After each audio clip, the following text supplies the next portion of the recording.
Inagahan ko ang pagpunta sa airport kasi ayoko maiwan. Char!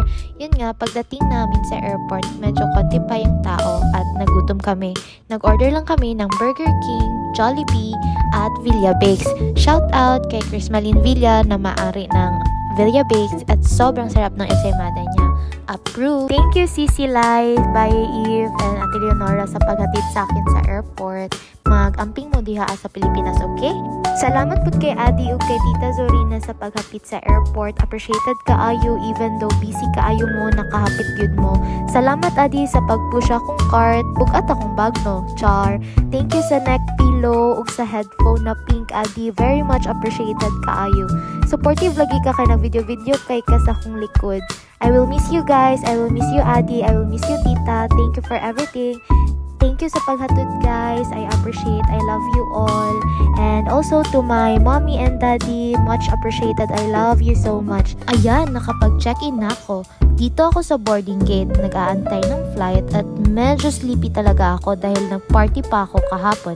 Shout out sa mga kaparty ko dyan sa Exofinity. Hello, hi! At sa loob ng eroplano, medyo konti lang kami na mga passenger. Ito ako, nasa window seat. Ang ganda ng view ko, madaming Cebu Pacific. Ayun, pagdating ko ng NAIA, tumawag agad ako ila Ate Jessa, nag-inform na di muna ako pupunta sa immigration at ako ay matutulog muna. Dito ako natulog sa The Wings Transit Lounge. Ito ay nasa ika-4 na floor lang ng NAIA at near ng McDonald's pati Tim Hortons. Nagbayad lang ako ng 1,400 para dito sa capsule room na ito. Meron na palang libreng pagkain ito. Ayan, tingnan nyo ang loob. At ayan, ang aking sistema dito. Medyo comfortable naman ako at saka nakatulog ako ng maayos. Tingnan nyo, sobrang sleepy ko at sobrang happy ko dahil ang sarap-sarap ng bed at saka pillow nila. Sobrang lamig din ng aircon guys. At sobrang saya ko dahil makakatulog na ako. Bye guys!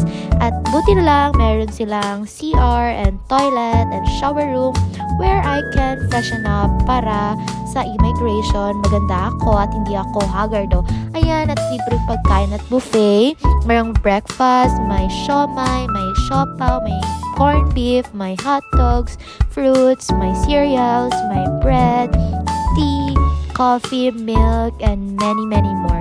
At yan, fresh food tayo, kaya approve po tayo kay immigration. Bound to Dubai ng ating Disney Princess 5J014 yung sasakyan ko na aeroplano.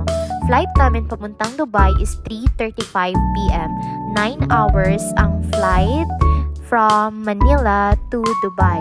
Kaya eto, naglilibot-libot muna ako dahil maaga ako nakapasok sa aming boarding gate. Medyo nauuhaw na ako dito at naubos na ang aking tubig. Dito sa section na ito, sobrang bango. Gusto ko sana pumasok pero hindi na lang kasi wala akong budget. Sunod na lang. Haha. And ayun, andito na naman ako for today's video. Nagmamaganda at feeling vlogger na naman po tayo. Sorry guys, pero ayan. Yan, tingnan nyo, naglalakad ako. Ang hirap pala mag-video-video na ikaw lang mag-isa kasi ewan, para kang ewan talaga. Ito pala yung favorite bag ko, Kate Spade. Pero yan, tingin lang again muna dahil walang budget. At dito na ako napunta sa chat time. Ang in-order ko dito ay matcha latte with pearls. Bumalik na ako sa upuan at nag-aantay ng aming flight. Delayed kami at nag-start kaming pumasok sa airplane ng 4:45 PM. Medyo malaki yung Cebu Pacific na nasakyan ko. Nasa fire exit ako, emergency exit rather, kaya nagbabasa ako nito. At maulan-ulan pala dito sa Manila. Pag punta namin sa taas, nawala na din yung ulan. Tingnan mo yung view. Yan yung SM. Char. Nasa window seat na naman ako, kaya ayan, enjoy na enjoy ang auntie nyo pagtingin ng view at clouds. Thank you pala sa aking neck pillow. Thank you, Adi. At ito pala yung mga pre-ordered meals nila online. Since wala ako naka-order ng meals online rather, I got cheese rolls lang at saka yung barbecue, chicken bun nila. It cost 120 pesos per piece. Ayan, I got my goods.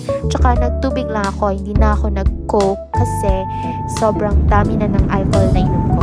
Ayan yung view sa taas. Paggabi na nito, guys. Medyo masakit na yung paa ko kasi nga 9 hours yung flight natin. Medyo nasa kalagitnaan na kami nito at may turbulence. Kaya hindi ako nakakatulog ng maayos. At eto naman po tayo, AA lang ng AA, pero ang sakit na ng likod ko dyan, at saka ng paa ko. At ayan, wala pang view kasi nga madilim. Oh, ayan, 9 hours na flight na po tayo. Ito yung view ng Dubai United Arab Emirates.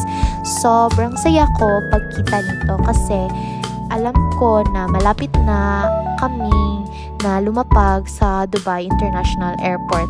Kaya medyo mixed emotions ako dito ng pagkakita ko sa Burj Khalifa. Ewan ko ba't ako naiiyak, pero sobrang saya ko pag nakita ko na itong night lights ng Dubai.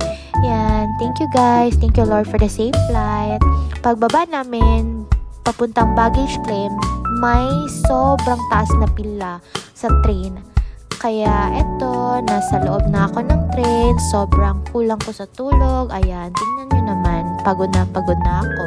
At ayan, binidyo ako ni Ate Jessa sa arrival ko. Ayun, turo na turo si Kuya O. Char! Ayan, sobrang saya ko pagkakita kay Jetro. Ayan, ang video ko at may pa-flowers sila. Ayan, thank you guys. Hi Kuya. Hi Jetro. Hi Nikki. Hi Ate Jessa. Ayan, si Jetro guys. Si Nikki pala yung nag-drive sa amin from Dubai to Abu Dhabi. Thank you, Nikki. At ito yung baby namin umiyak kasi akala niya aalis si Kuya. Hindi kasi tumabi si Kuya sa kanya at nasa front siya. Ayan guys, ang gamit namin na sasakyan ay kay Nikki papuntang Abu Dhabi. So, ito yung Museum of Future, I think, ng Dubai. Dumaan lang kami kasi almost 11 p.m. na nito at may work pa si Ate Jessa bukas. Kaya kailangan naming umuwi ng maaga. I mean, sobrang delayed kaya matagal akong dumating sa Dubai. Ayun, papunta na kaming Abu Dhabi. Before going to Abu Dhabi, medyo nagutom ako kaya we went to McDonald's at bumili lang ako ng Happy Meal kasi gusto ko yung maliit na burger, ayoko yung malaki na burger. Hi guys, shout out. Ayan, si Jetro naglalaro-laro sa mga vacant seats na ito. Tingnan mo nga, Mami La, Daddy Lo, ang sobrang kulit-kulit na ng ating Jetro. Oh, ha? Tingnan mo, sobrang saya niya dito. At ito guys, hi Ate Jessa, hi Kuya. And thank you kay Mami La and Daddy Lo sa mga pasalubong nyo kay Jetro. Excited na kami na makita ito at suotin niya dito. At ayan, suot na niya ang police na outfit. Ito yung hapon na view ng Abu Dhabi guys. At dito naman, nag-babysit tayo kay Jetro. At ito yung dinner namin sa Lebanese restaurant ito. Nakalimutan ko na ang mga pangalan. Pero sobrang sarap ng chicken nila. Pero wala pa rin nakakatalo sa sarap ng chicken natin sa Pilipinas. 'Di ba? Mervix lang talaga. Char, ayan. Kumakain ako ng Lebanese food. Ito yung first Lebanese meal ko dito sa Abu Dhabi guys. For me, it's 8/10. Medyo naninibago pa ako sa lasa pero alam ko masasanay din ako sa lasa nito. Ayan, drumstick na naman tayo. After eating dinner ay pumunta kami sa grocery. Pumili lang kami ng mga needs ko tulad ng shampoo, conditioner, lotion, rice kasi rice is life po tayo for today's video, and mga downy. Thank you Kuya. At ayan yung pictures, snippets ng aking journey papuntang Dubai. Hi guys! Thank you everyone. Thank you for watching. On to the next one. Love you all. Thank you. Bye. Thank you. Mwah, mwah.